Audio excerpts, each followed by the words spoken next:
د سپېڅلي څښتن تعالی په سپېڅلي نامه د افغان تعلیمي اکاډمۍ د یوټیوب چینل درنو لیدونکو او ګرانو زده کوونکو په دې هیله یم چې تاسو به راته روغ او جوړ یاست. د ژوند چارې به ښه بخیر در باندې تېرېږي. یو ځل بیا زه سمیع الله ودان ستاسو د یوولسم ټولګي د کیمیا مضمون د تجربو ښوونکی.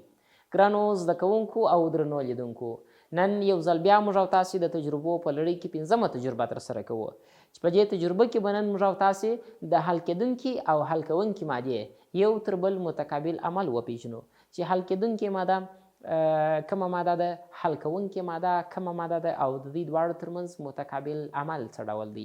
د نننۍ تجربې اساسي موخه او هدف مو هم دا دی چې تر څو حل کیدونکي او حل کوونکي مواد دواړه سره وپېژنو او یو په بل کې د حل کېدو قدرتونه یې مطالعه کړو. ګرانو زده کوونکو او درنو لیدونکو، موږ او تاسې په تیوریکي درس یا په نظري درسونو کې داسې یو خبره کړې وه د یوولسم ټولګي په کیمیا کې چې محلول دوې اجزاوې یا دوې برخې لري، یعنې متجانس مخلوط په مجموع کې دوې برخې یا دوې اجزاوې لري. یوه یې حل کېدونکې ماده ده او بل یې حل کوونکې ماده ده. حل کېدونکې ماده موږ او تاسې ویلي وه چې هغه مادې ته وایي چې په نورو موادو کې ځان حل کړي. د مثال په توګه سره لکه مالګه یو حل کېدونکې ماده ده، په اوبو کې حلیږي. مثلا بوره ده، بوره مثلا په چای کې حلیږي، دا بوره یو حل کېدونکې ماده بلل کېږي. او همدارنګه بل مو بیا ویلي وه چې حل کوونکې ماده ماده مو داسې تعریف کړې وه ګرانو زده کوونکو او درنو لیدونکو چې هغه مادې ته وایي چې نور مواد په خپل ځان کې حل کړي. یعنې له مثال په توګه سره لکه اوبه یو ښه حل کوونکې ماده بلل کېږي. یو ښه مثال ورکولی سو د اوبو ده، ځکه اوبه نور مواد په ځان کې حلوي. که بوره ور واچو هم یې راته حلوي او که مالګه ور واچو هم یې راته حلوي، نو د یو حل کوونکې مادې په صفت باندې راځي. نن د نننۍ تجربې څخه په پنځمه تجربه کې زموږ موخه او هدف هم دا دی چې کوم مواد په کومو موادو کې حلیږي. مثلا د حل کېدونکې مادې او د حل کوونکې مادې ترمنځ هغه متقابل عمل وڅېړو. ګرانو زده کوونکو او درنو لیدونکو، کله چې موږ او تاسې تجربه راپیلوو، د تجربې د راپیل یا د کولو څخه مخکې یو شمېر د لابراتوري شرایط مو باید په ذهن کې باید وي. نننۍ تجربه یو څه زهریت مواد پکښې کاریږي، نو په دې خاطر سره موږ او تاسې د ماسک او د سکلو یا ګلبزو څخه په نننۍ تجربه کې استفاده کوو. نو زه به هم په نوبت سره د سکشي لومړی ځل وکم. له هغه څخه به ګرانو زده کوونکو او درنو لیدونکو ماسک ورته وکم. له ماسک څخه به وروسته موږ او تاسې خپلې تجربې ته عملا را داخل سو. ښه ګرانو زده کوونکو او درنو لیدونکو، د نننۍ تجربې ټول محتویات مې په شا طرف کې په بورډ کې درته لیکلي دي، پر تخته باندې معلومیږي. ټولګی مو یوولسم ټولګی ده، مضمون مو کیمیا ده، موضوع مو د حل کوونکي او حل کېدونکي مادې متقابل عمل دی. هدف مو د دې تجربې څخه دا دی چې د موادو حل کېدل په یو بل کې وپېژنو، چې مواد څنګه یو په بل کې حلیږي. او د تجربې شماره مو پنځمه تجربه ده د یوولسم ټولګي د تجربو په لړۍ کې. راځو ګرانو زده کوونکو او درنو لیدونکو، نننۍ تجربه کې اړین مواد یا د اړتیا وړ مواد مو کم مواد دي. د کومو مواد څخه په نننۍ تجربه کې موږ استفاده کوو. ګرانو زده کوونکو، ټیسټ ټیوبونه دي، په نننۍ تجربه کې موږ او تاسې ورڅخه استفاده کوو. جوړه ښوروونکې میله ورته وایو یا لړونکی موږ او تاسې ورته وایو، د هغه څخه استفاده کېږي. یو څه اندازه الکول، یو څه اندازه بنزین او یو څه اندازه نفتالین او د دې تر څنګ باندې یو څه اندازه اوبه دي چې د دغه موادو څخه موږ او تاسې په نننۍ تجربه کې استفاده کوو. ګرانو زده کوونکو او درنو لیدونکو، تاسو را سره مل پاته سئ. موږ او تاسې عملا په دې تجربه باندې پیل کوو او د تجربې ټول مواد سټیپ بای سټیپ، یعنی په هره برخه کې ځانګړي ځای کې درته تشریح کوم، تاسو ورته متوجه سئ. لومړی موږ او تاسې ګورئ 3 ټیوبونه راخلو. دا 3 ټیوبونه موږ او تاسې دلته جلا ایږدو. دا 3 ټیوبونه، له هغه څخه هر ټیوب ته موږ او تاسې ځانګړي مواد ورواچو. په لومړي حالت کې موږ او تاسې ګورئ دغه اصلا کې اوبه دي. اوبه موږ او تاسې و دغه یوه ټیوب ته وراچوو. دا دې زه بیا ورواچوم.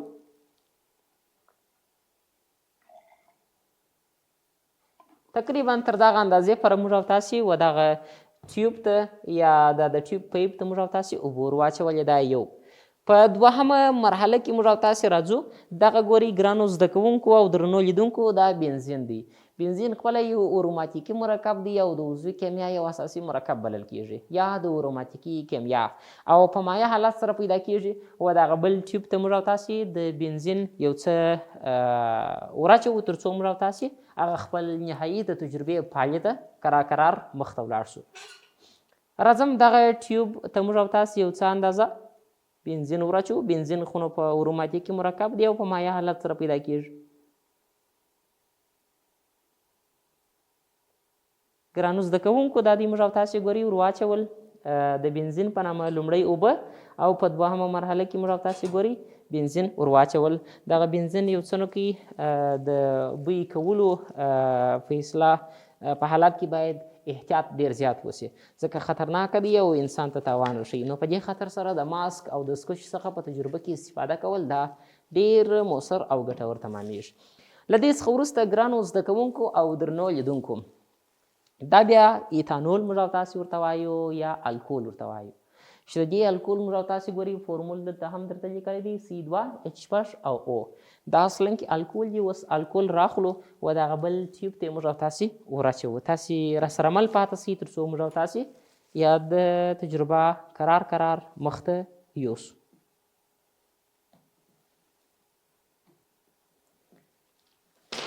ګرانو زده کوونکو او درنو لیدونکو راځم و دغه دریم ټیوب ته موږ او تاسې د ایتانول په نامه باندې یا الکول وراچوو تر څو یو اندازه مقدار یې موږ ته معلوم سي.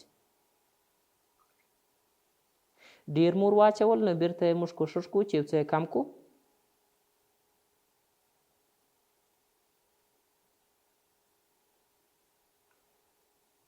اوس هم ډیر یو څه بیا لا کم کو. نور تقریبا کفایت کوي. همدومره زموږ د تجربې لپاره کفایت کوي. د تل په څېر ګرانو زده کوونکو او درنو لیدونکو موږ او تاسې عموما چې کله یو تجربه ترسره کوو د تجربې د لابراتوار یا د تجربو د کولو یو اصل دا دی چې د تجربې د کولو دپاره موجوده مواد په کافي اندازه باید استعمال سي. یعنې لږ مقدار ډېر زیات نه ځکه د تجربې هغه اساسي موخه او پایله باید ماضي په راویستل سي. دا یې ده. نو دا دی ګرانو زده کوونکو او درنو لیدونکو موږ او تاسې درې ټیوبونه او درو سرو ټیوبونو ته ځانګړي اوبه ور واچولې. یو ته مو اوبه ډېر وبخښئ، یو ته مو بنزین او بل ته موږ او تاسې الکول یعنې د الکولو مقدار ور واچوئ. اوس نو موږ او تاسې راځو حل کوونکي او حل کیدونکې ماده په دې کې موږ او تاسې معلوموو ځان ته چې کوم مواد په کومو موادو کې ښه حلیږي. ګرانو زده کوونکو او درنو لیدونکو د تل په څېر دغه یو څو مجموعي خبرې باید په ذهن کې در سره وساتئ.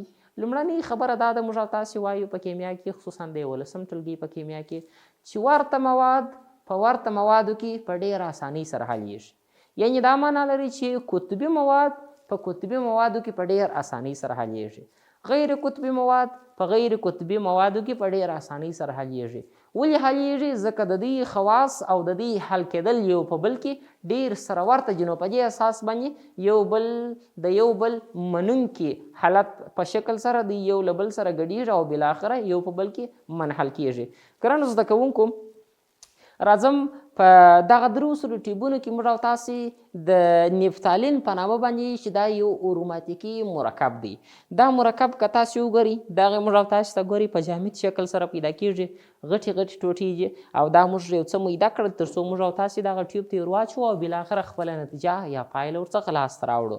نو په دغه لوښه کې موږ دغه نفتالین په نامه غټې ټوټې چې جامدې مادې بلل کېږي دا مو ټوټه او میده کړله. اوس نو راځو موږ او تاسې و دغه درو سرو ټیوبونو ته یې وراچوو او د درو سرو د ټیوبونو د وراچول کېدو په حالت کې موږ او تاسې د دې ټیوبونو پایله ګورو چې په کوم موادو کې حلیږي په کومو موادو کې نه حلیږي. یعنې دا یو حل کېدونکې ماده سول او دا درې سره مواد یو حل کوونکې ماده بلل کېږي. نو موږ او تاسې حل کېدونکې ماده و حل کوونکو مادو ته ورچوو او بالاخره خپله پایله پکښې کې څرګندوو. راځم عملا په تجربه پیل کوم. په کاچوغه باندې به یو څه اندازه چې ما مخکې درته ویل چې مال هغه جامد مواد دي نفتالین دی دغه لومړی موږ او تاسې ګورئ اوبو ته وراچوو. په اوبو کې موږ او تاسې ګورئ تاثیر ګورو.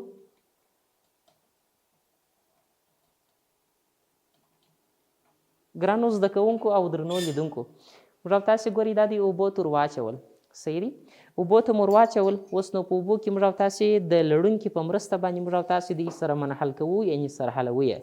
دا چې کله زه ور واچوم په کې حل یې کړم، ما ته یو نتیجه راکوي چې آیا د نفتالین په نامه مواد په اوبو کې حلیږي که یا. صحیح دي. نو موږ او تاسې وایو چې د نفتالین په نامه مواد آیا په اوبو کې حلیږي که یا. پایله یا نتیجه تاسې خپله وینئ، وروسته به هم درته څرګنده سي چې دوی دواړه په خپل منځ کې د حلیدو قدرت یې ضعیفه دی او یو په بل کې نه حلیږي. د نه حلیدو په صورت کې موږ او تاسې وایو ځکه مالګه جلا مواد دي او نفتالین جلا مواد دي.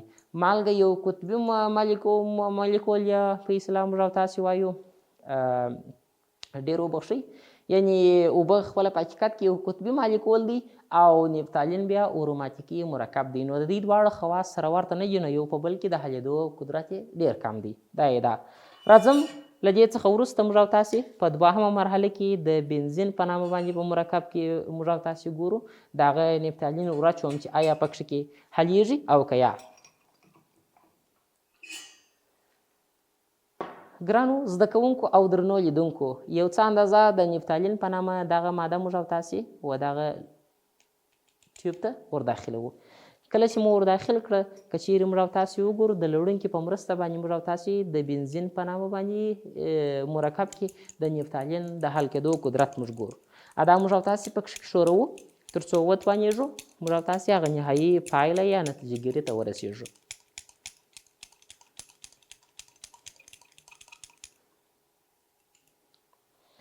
که موږ او تاسې و دغه موډل یا شکل ته وګورو، په دې شکل کې ګورئ یو څه اندازه دغه نفتالین په دغه بنزین کې حل سو.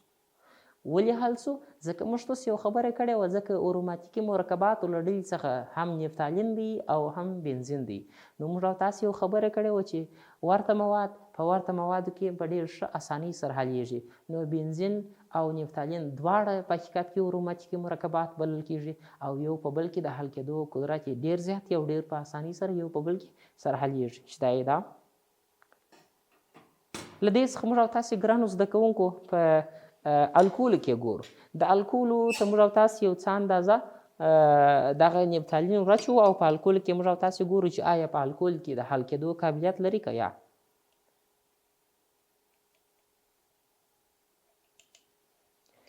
دا یو څه اندازه موږ او تاسې د الکولو ته موږ او تاسې و نفتالین په نامه باندې یاده ماده ور واچول چې حل کېدونکې ماده ده.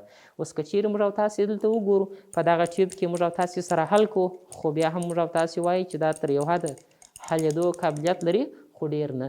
نو موږ او تاسې ګورئ که چیرې دغه شکل ته وګورو په پای کې چې شول پاته سوله. ګرانو زده کوونکو او درنو لیدونکو، د دې الکولو په ترکیب کې په پای کې نفتالین پاته سو او لوړې د الکولو په نامه باندې مواد شتون لري. نو د دې د تجربې پایله یا نتیجه ګیري دا سوله موږ او تاسې ولیو چې ورته مواد په ورته موادو کې په ډېر اسانۍ سره حلیږي. دا چې په دغه کې موږ او تاسې ګورئ ولې چې تر یو حده پوره موږ او تاسې ول چې دغه د مالګې ترکیب نه پکښې کې حلیږي. ولې نه حلیږي؟ ځکه مالګه یو عیني مرکب دی او اوبه یو قطبي مرکب دی. نو یو په بل کې د حل کېدو په حالت کې یعنې د قدرت د حل کېدو ظرفیت یې کم دی. نو په دې خاطر موږ او تاسې ورته وایو چې دا خپله یو په بل کې د حل کېدو د قدرت له مخې کموالی لري. دا یې ده. او د دې تر څنګ باندې بله مهمه خبره دا ده بنزین. په بنزین کې موږ او تاسې ګورئ وایو چې ولې حل سول نفتالین؟ ځکه بنزین او نفتالین د یوې کورنۍ څخه بلل کېږي او یو په بل کې د حل کېدو قدرت زیات لري. او تر څنګ موږ او تاسې بیا الکول وایو. په الکول کې ولې په پای کې پاته سول؟ ځکه الکول کورنۍ چې ده هغه خواص یا خپل کیمیاوي او فزیکي خواص یې د نفتالین سره فرق لري. نفتالین جلا کورنۍ ده او الکول جلا کورنۍ ده. نو په دې صورت کې چې کورنۍ سره جلا سولې یو په بل کې د حل کېدو قابلیت یا قدرت یې ډېر لږ دی او بالاخره موږ او تاسې وایو چې د حل کېدونکي او حل کوونکي قدرت له مخې مواد یو په بل کې په هغه صورت کې حلیږي چې ورته خواص له یو بل سره ورته والی ولري. یعنې ورته خواص په ورته خواص کې ښه حلیږي، قطبي مواد په غیر قطبي موادو کې نه حلیږي، قطبي مواد په قطبي کې ښه حلیږي، غیر قطبي په غیر قطبي موادو کې ښه په اسانۍ سره حلیږي. ګرانو زده کوونکو او درنو لیدونکو، نننۍ تجربه پر همدغه ځای باندې پای ته ورسېدل. تر یو بلې داسې تجربې پره زه سمیع الله ودان چې ستاسو په چوپړ کې حاضرېږم. د الله په امان ښې چارې او ښه ژوند ولرئ.